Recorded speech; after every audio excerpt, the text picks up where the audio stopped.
Welcome back to my YouTube channel. Make sure to like and subscribe to the channel for more interesting stories like these. Now, let's get into today's story video. Repost. My cheating SDBXW confuses the hell out of me.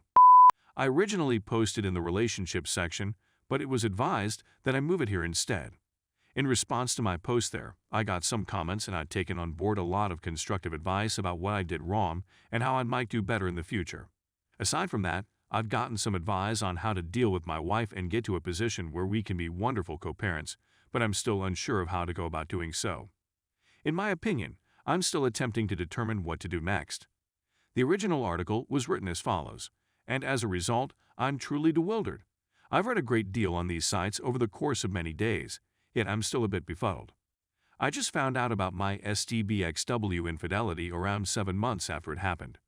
I had to go through all of the heartache, denial, misery, and pick-me-up attempts that were necessary. I suffered from severe depression for a long period of time. I never challenged her, but I was a total mess. She had to have been aware that I was aware, didn't you think? I believe she just didn't care, or at least that's what I believe.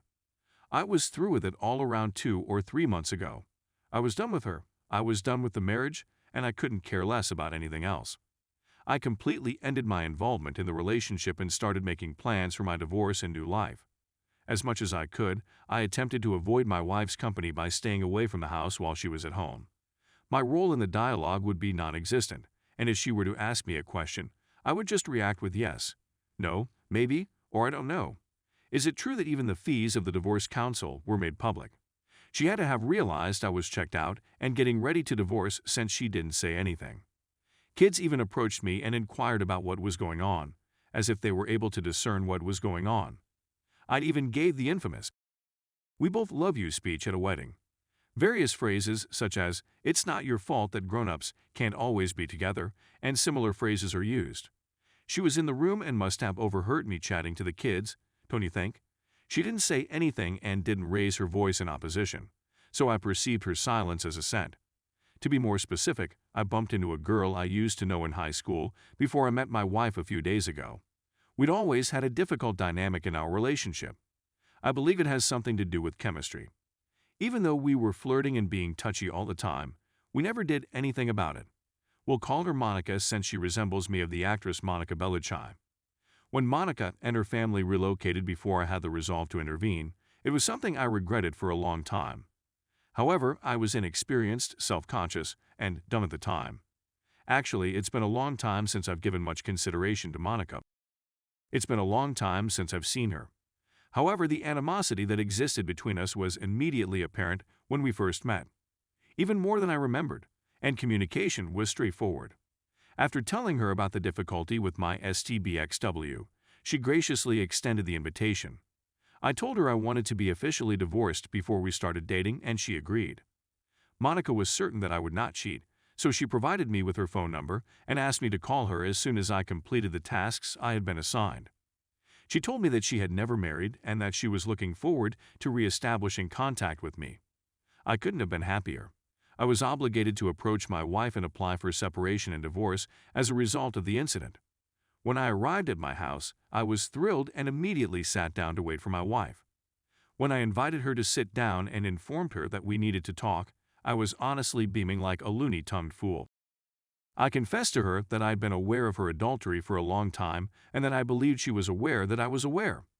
The fact that I had checked out of our relationship for the previous 3-ish months didn't appear to bother her in the least, particularly considering the fact that I had checked out of our relationship for the prior 3-ish months. Consequently, I informed her that I was ready to begin dating and move on with my life. With that, I brought my comments to a close. Don't you think it's past time for us to get a divorce now that everything has been considered?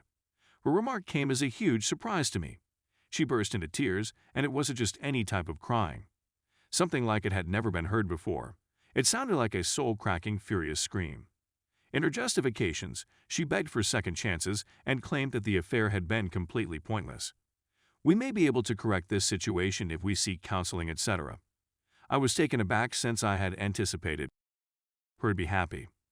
I assured her that she didn't have to feel awful about going on a date with this particular gentleman. He is unquestionably more important to her than her family. What happens if he isn't? After all, Why did you decide to accompany him in the first place? She had to have sensed that things were going to become ugly for us at some point. She couldn't really be so naive, can she? I inquired as to if she believed we needed to repair our family or our marriage. She responded affirmatively.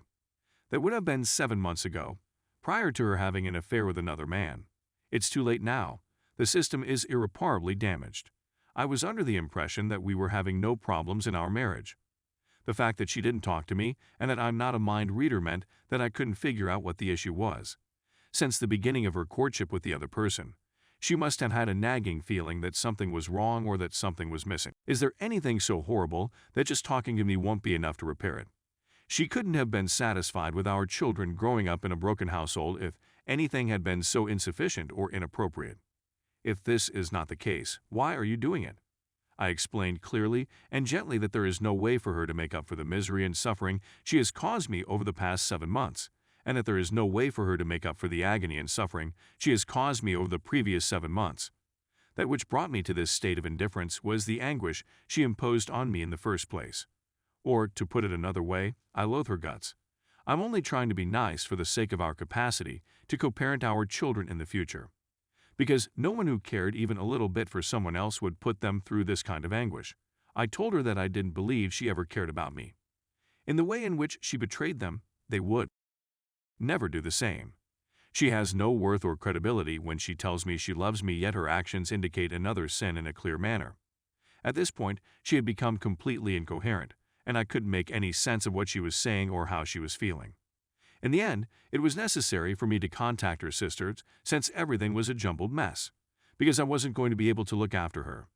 After I described what was going on to her sister, she was picked up and taken away. The fact that they were no longer there brought me enormous peace. For the first time in 7 months, I could finally breathe. I'm not sure what I'm looking for on this website. Surely she must have been aware of the fact that something like this would occur, and she must also have desired it.